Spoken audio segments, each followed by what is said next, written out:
नहमदुहु व नसल्ली अला रसूलिहिल करीम अम्मा बाद।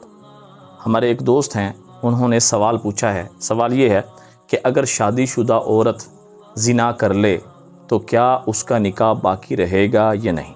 उन साथियों ने आगे थोड़ी सूरत हाल भी वाज़ेह की कि एक औरत ऐसी है, शादीशुदा है, 5 बच्चों की वालदा है और उसका शौहर सही सालम है, तंदुरुस्त है।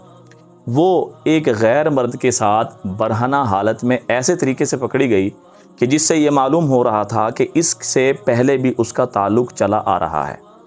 बहरहाल लोगों ने उसको पकड़ा, उसको जेल खाने के अंदर भेज दिया।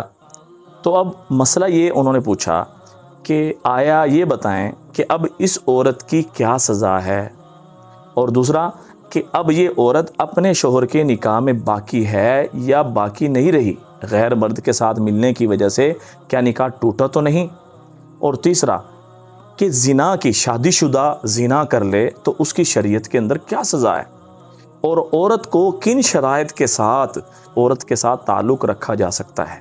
जवाब इसका ये है कि मज़कूरा औरत जिसके बारे में तज़किरा किया गया, अगर शौहर उसको तलाक ना दे तो उसको अपने निकाह में वो बरकरार रख सकता है। अगर तलाक दे दे तो फिर नहीं रख सकता, लेकिन मर्द को इख्तियार है कि उसको अपने हक़ ज़ौजियत में रखे तो रख सकता है।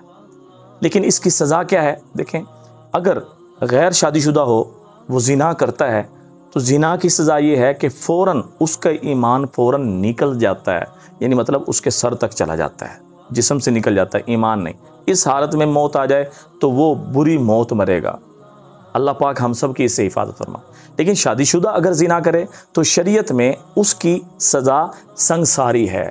संगसारी का मतलब ये है कि उसको ज़मीन खोद कर ज़मीन में दबाया जाए और मट्टी डाली जाए और फिर पत्थर मार मार कर उसको मार दिया जाए। ये है संगसारी की सज़ा। क्योंकि हमारे मुल्क के अंदर शरी निज़ाम नाफिज नहीं है, इस वजह से ये सज़ा तो हो नहीं सकती। लेकिन उस औरत को समझाया जाएगा कि ज़िना बहुत बड़ा गुनाह है, अल्लाह के अज़ाब से तू डर, अल्लाह से माफ़ी मांग, तौबा इस्तिग़फ़ार कर।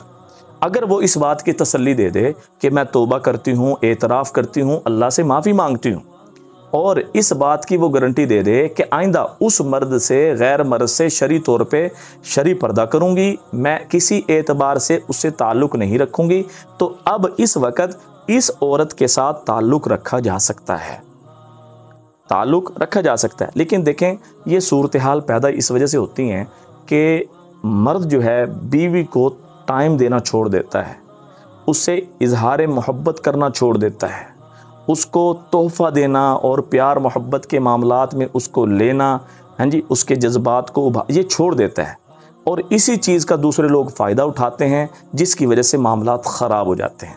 खुदा के लिए अपने घर वालों की हिफाजत करें, उनको टाइम दें, इज़हार मोहब्बत भी वक्तन बवक्तन करते रहें। हदिया देने से मोहब्बत बढ़ती है। दुआओं में याद रखें। अस्सलामु अलैकुम व रहमतुल्लाहि व बरकातुहू।